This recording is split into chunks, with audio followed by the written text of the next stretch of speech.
एक तरफ Israel Gaza में धर्म के आधार पर नरसंहार कर रहा है, वहीं दूसरी तरफ पूरी दुनिया भर के 10 लाख लोगों ने महज 2 महीनों के भीतर गाजा में मरते हुए मुसलमान को देख इस्लाम धर्म को कबूल कर लिया है। जिस तरीके से यूएस और यूके ने यमन पर एयर स्ट्राइक की है, भड़के मुस्लिम देशों ने यूरोप पर गैस की पाबंदी लगा दी है, जिससे पूरे यूरोप में गैस को लेकर शॉर्टेज बढ़ सकती है। वहीं हूतियों ने यमन पर हुए हमले का बदला लिया है और अमेरिका पर मिसाइल से हमला कर दिया है। ऐसी खबर जो आपको गोदी मीडिया कभी भी नहीं दिखाएगी, वो खबर आज इस वीडियो में आपको बताएंगे इंशाअल्लाह। उससे पहले अस्सलाम वालेकुम वरहमतुल्लाहि वबरकात। अल्लाह के नाम से शुरू जो बड़ा कृपालु और अत्यंत दयावान है। मैं हूं मोहम्मद हफीज अंसारी और आप देख रहे हैं द पॉलिटिकल। 7 अक्टूबर 2023 से चली इस जंग में 15 जनवरी 2024 तक 24,000 लोग मारे गए हैं। अगर मैं ऐसा कहूं कि बेंजामिन नेतन्याहू ने गाजा के रहने वाले 24,000 लोगों को मौत के घाट उतार दिया है, जबकि आज 1.25 दिन कंप्लीट होने वाला है और 14 जनवरी 2024 की ये सबसे लेटेस्ट तस्वीर है गाजा के राफा इलाके की, जहां पर इजराइल ने आज भी बमबारी की है और कई लोगों को मौत के घाट उतार दिया है। और इजराइल के प्रेसिडेंट बेंजामिन नेतन्याहू ने पूरे मुस्लिम देशों को चेतावनी देते हुए कहा है कि नोबडी विल स्टॉप अस, जिसका मतलब है कि कोई भी इजराइल को नहीं रोक सकता गाजा में हमास का सफाया करने से। लेकिन पूरी दुनिया ये जानती है और साउथ अफ्रीका भी यही केस कर रहा है इंटरनेशनल कोर्ट ऑफ जस्टिस के अंदर के इजराइल हमास का सफाया नहीं बल्कि गाजा में मुसलमानों का नरसंहार कर रहा है।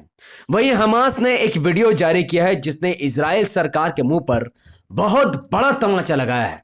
हमास ने जो वीडियो जारी किया है उसमें 3 ऐसे इजरायली नागरिक है जो हमास के कब्जे में है, इस वक्त हमास के कंट्रोल में है। उन्होंने वीडियो में आकर इजरायली सरकार से कहा है कि प्लीज हमें बचा ले और ये जंग जो फलस्तीन से इजराइल बेबुनियादी लड़ रहा है उसे रोक दे, जिससे इजराइल सरकार पूरी तरीके से बिलबिला गई है। आपको पता होना चाहिए कि 7 अक्टूबर 2023 को हमास ने कुल 240 इजरायलियों को बंधक बना लिया है, जिसमें से सैकड़ों इजरायलियों को उसने छोड़ दिया है। अब भी 132 इजरायली बंधक हमास के कब्जे में हैं। लेकिन हमास ने इस पर ताबड़तोड़ जवाब देते हुए कहा है, जिससे इजराइल खुद परेशान है और पूरी दुनिया इजराइल का यह नाटक देख रही है। हमास का कहना है कि इजराइल ने जिस तरीके से गाजा पर धड़ाधड़ एयर स्ट्राइक की है उसकी वजह से कई सारे इजरायली बंधक ऐसे हैं जो उनसे अब संपर्क में नहीं है। उन इजरायली बंधकों से हमास का संपर्क टूट चुका है और हो सकता है कि उसमें से बहुत सारे लोग खुद इजरायली एयर स्ट्राइक में मारे गए और इजराइल ने इस बात को माना है कि उनके एयर स्ट्राइक की वजह से बहुत सारे इजरायली नागरिक मारे गए हैं जो इजराइल के अंदर हमास के द्वारा किडनैप किए हुए थे। 12 जनवरी 2024 को जिस तरीके से यूके और यूएस ने यमन पर हमला कर दिया, एक तीसरे विश्व युद्ध की शुरुआत करने की कोशिश की, इससे मुस्लिम देश काफी भड़क गए, क्योंकि कतर ने यूरोप की तरफ जाने वाली जितने भी गैस के सप्लाई थी उसको रोक दी है। और कतर ने यह फैसला तब लिया है जब यूएस और यूके ने मिलकर यमन पर एयर स्ट्राइक कर दी है और पूरी दुनिया परेशान है कि अब शायद यूरोप पर गैस की बहुत बड़ी क्राइसिस खड़ी हो जाएगी। जिस रिपोर्ट के आधार पर मैं यह खबर आपके सामने रख रहा हूं, उसी रिपोर्ट में लिखा है कि अरब नेशन, यानी सिर्फ कतर ने गैस को नहीं रोका है बल्कि अरब नेशन ने गैस की जो शिपमेंट थी, जो गैस वो सप्लाई करते थे रेड सी के जरिए से, रेड सी होकर जो गैस यूरोप तक पहुंचती थी, उस पर उन लोगों ने रोक लगा दी है और वो रेड सी के रास्ते से गैस को नहीं बेचना चाहते हैं। अगर किसी को लगता है कि वो हूतियों से डर कर ये कर रहे हैं तो वो गलतफहमी में है। ये काम उन्होंने तब किया है जब 2 दिन पहले यूएस और यूके ने मिलकर यमन पर एयर स्ट्राइक कर दी थी, जिसके बाद कतर और अरब देशों ने यह फैसला लिया है कि वो अब रेड सी के जरिए से वो गैस को नहीं भेजेंगे। यानी अब बहुत जल्द यूरोप में गैस की किल्लत हो जाएगी, जिसके बुनियाद पर पूरी दुनिया इजराइल पर दबाव बनाएगी कि वो अब इस जंग को रोक दे, क्योंकि ये जंग अब अलग स्तर पर फैल रही है। वहीं यमन पर हुए स्ट्राइक से भड़के हूतियों ने अमेरिकन वॉरशिप पर यह हमला कर दिया है। 15 जनवरी यानी आज ही के दिन 15 जनवरी 2024 की सुबह 2:44 की यह खबर है कि हूतियों ने रेड सी में मौजूद अमेरिकन वॉरशिप पर एंटी शिप क्रूज मिसाइल से हमला कर दिया है। और इस हमले की वजह से क्या हुआ है, वहां पर मौजूद अमेरिकन फाइटर जेट जो कि रेड सी में लगातार निगरानी कर रही है, हूतियों के खिलाफ वो लोग एक मोर्चा खोले हुए हैं। उन्होंने जब देखा कि हूतियों ने एंटी शिप क्रूज मिसाइल को लॉन्च कर दिया, वो भी अमेरिकन वॉरशिप के खिलाफ, तो उन्होंने उस मिसाइल को मार गिराया है, जिसकी वजह से अब तक किसी के भी इंजर्ड होने की खबर नहीं है। यानी एक तरफ हूती रेड सी में इजराइल और अमेरिका के खिलाफ अकेला मोर्चा खोले हुए हैं, और दूसरी तरफ दुनिया भर के 10 लाख लोगों ने इजराइल के खिलाफ और गाजा के मुसलमानों के समर्थन में इस्लाम धर्म को कबूल कर लिया है। नवंबर 2023 तक पूरी दुनिया भर में 56,000 लोगों ने इस्लाम धर्म को कबूल किया था, जिसमें से 41,609 ऐसे लोग थे, ऐसे मर्द थे जिन्होंने इस्लाम धर्म को कबूल किया, और 14,992 ऐसी महिलाएं थी जिन्होंने इस्लाम धर्म को कबूल कर लिया।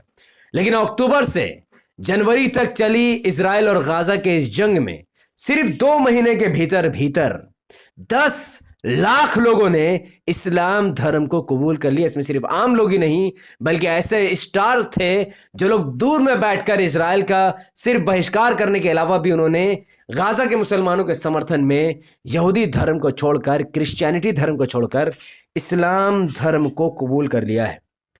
सिर्फ ऑस्ट्रेलिया में एक ही दिन के अंदर 30 मुस्लिम महिलाओं ने इस्लाम धर्म को कबूल कर लिया, यहूदियत और नसरानियत, ईसाइयत को छोड़ दिया। जब उनसे पूछा गया कि आप इस्लाम धर्म क्यों कबूल कर रही हैं, तो उन्होंने कहा कि वो गाजा के मुसलमानों से बहुत इंस्पायर है कि किस तरीके से इजराइल गाजा पर बॉम्ब गिरा रहा है। उसके बावजूद भी गाजा में मरने वाले मुसलमान अपने धर्म छोड़ने को तैयार नहीं है, भीख मांगने को तैयार नहीं है, इजराइल के आगे घुटने टेकने को तैयार नहीं है। जो ईमान गाजा के मुसलमानों के अंदर मैंने देखा है, वो ईमान हमारे अंदर भी होना चाहिए, इसीलिए वो इस्लाम धर्म को कबूल कर रही है। एक दिन में ऑस्ट्रेलिया के 3 मुस्लिम महिलाओं ने इस्लाम धर्म को कबूल कर लिया।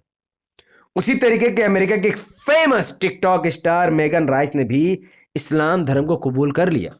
जब उनसे कहा गया कि आप इस्लाम धर्म क्यों कबूल कर रही हैं, तो उस फेमस टिकटॉक स्टार ने कहा कि फलस्तीनियों के समर्थन में, फलस्तीनियों के ईमान को देखकर वो इस्लाम धर्म कबूल कर रही। यानी धर्म के आधार पर जिस तरीके से महायुद्ध लड़ा जा रहा है इजराइल द्वारा, यहूदी सरकार द्वारा, आज उसी यहूदी सरकार को इसका खामियाजा भुगतना पड़ रहा है। क्योंकि एक तरफ पूरे गाजा से उन्होंने 24,000 मुसलमानों का सफाया किया, लेकिन बदले में अल्लाह सुब्हानहू व तआला की मार ऐसी पड़ी कि 10 लाख लोगों ने पूरी दुनिया भर में सिर्फ गाजा के मुसलमानों के समर्थन में इस्लाम धर्म को कबूल कर लिया। और ये आज 2024 की सबसे बड़ी खबर है कि जिस धर्म को खत्म करने की कोशिश इजराइल कर रहा है, उसी धर्म के मानने वाले लोगों की आबादी दिन ब दिन बढ़ती ही जा रही है, जबकि इसमें मुसलमानों का कोई भी हाथ शामिल नहीं। लेकिन हाँ, जाकिर नायक की जिस तरीके से प्रेजेंटेशन है मुसलमानों को लेकर, जिस तरीके से वो भी सोशल मीडिया में सक्रिय है, भारत के बाहर होने के बावजूद भी